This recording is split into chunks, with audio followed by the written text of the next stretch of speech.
Have you ever wondered, why do you think, feel, and behave in a certain way? The whole point of this video is to go through what it means to discuss personality. This video is just a reminder of what do we mean when we're speaking about personality. So if you are new here, please subscribe below to support my channel. What is personality? In psychology, personality is defined as a set of psychological traits and mechanisms in an individual that are organized and relatively enduring. In other words, personality has consistency over time, and it influences how you interact with or how do you adapt to your social, physical, and mental environments. Basically, we call psychological traits things that kind of differentiate people from each other. So when we're discussing personality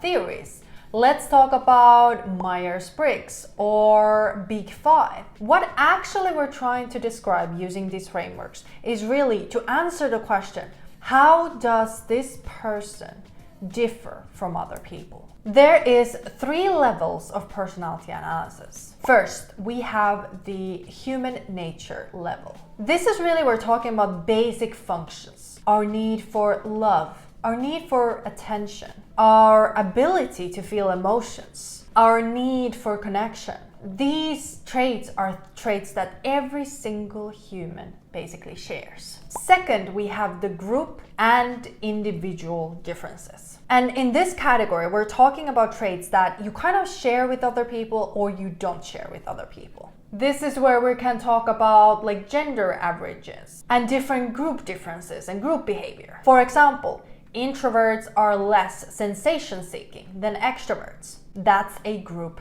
difference. And the third level we can discuss is the individual uniqueness. These are the traits you want to be using when you're describing why this person is specifically different from others. It helps really to explain why do you act in a certain way. Why is that person always greeting their neighbor when they're walking out of the door? Well, there can be multiple factors leading to that behavior. So basically, in a human natural level, we can say everyone wants connection. But on a group level, we can say how people look for that connection, how they feel connected to another person also differs based on which group they are in. And then on the individual level, we can say this person has a specific way of showing love, care, and affection to that person. Now that we have defined 3 levels you can look personality from, let's discuss what makes a personality test scientific.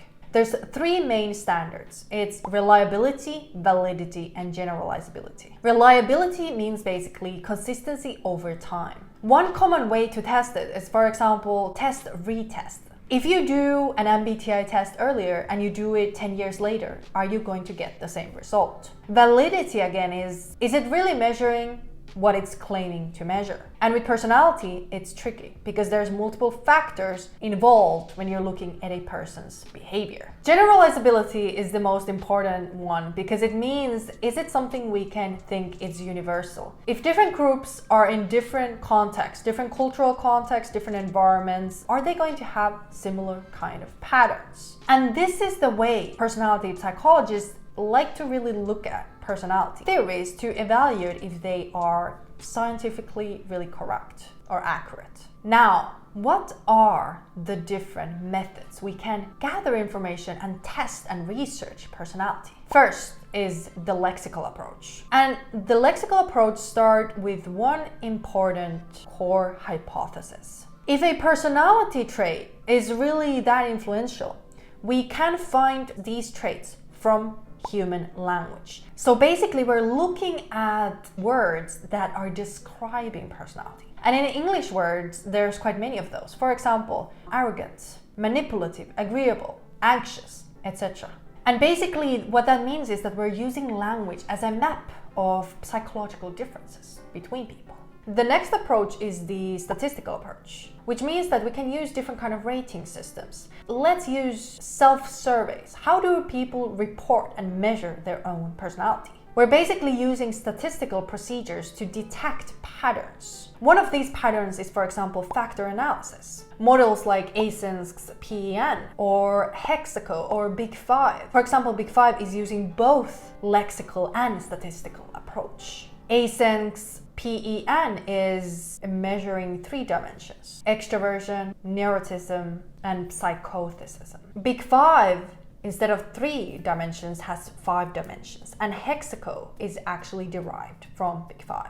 And HEXACO is similar to Big Five, but adds 1 extra dimension, which is honesty or humility. And one test that is worth of mentioning is the HPI, Hogan Personality Inventory. And this test is specifically developed and used in a workplace context. It was really built specifically for workplace applications such as recruitment or leadership assessment. What's really interesting is that based on the research, we can really see that these test outcomes really correlate and impact the hiring and talent development, and therefore can actually meaningfully change the organizational outcomes. And now, the third approach is, of course, the theoretical approach. Instead of starting from data, instead of starting from statistical methods, instead of thinking everything is empirical, now we shift. We think, what if we start with a theory? We start looking at qualitative patterns in people's behavior. We start developing a model that is trying to explain that,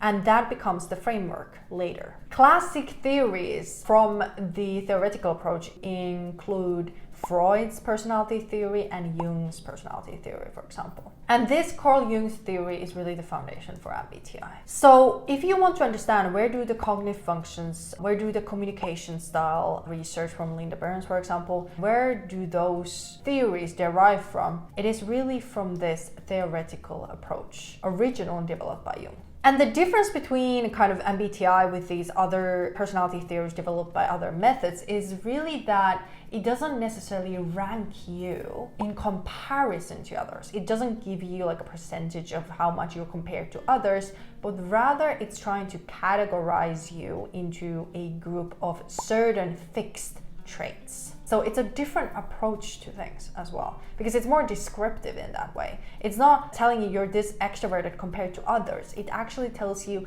these are the traits that are extroverted and this is why you belong to this category. Now that I've explained how these different personality research theories have developed, we can really discuss that Big Five is the most agreed upon personality theory due to its large data sets and decades of research that it has had. Last question, are personality traits real? Should I take it seriously? Well, yes. It doesn't matter what kind of methods you prefer, what kind of theory you prefer, but we can really see that personality traits are quite consistent over time, especially after a person has turned, let's say 25, they start really developing a really consistent patterns of behavior and thinking. But because people are still flexible and adaptive based on their environment, I want to say one important thing to the end. The influence of your environment is also dependent on how strong, how controlling your environment is. The more there is control, or social control even, the more your traits start to look similar to other people's traits. And the less there is environmental control, the less there is influences that are trying to really enforce on top of your behavior or influence your behavior, the more you start actually showing your personality. And under stressful situations, you can also see people start to really show more of their true personality. In a way, if you have had a lot of traumatic experiences when you were a child, your personality can manifest in different ways because it is just so much more influenced by the environment than compared to a person that does not have that kind of strong influence from their environment. That was all for this video. Hopefully you found this insightful. Please like and subscribe for supporting my channel. See you in the next video.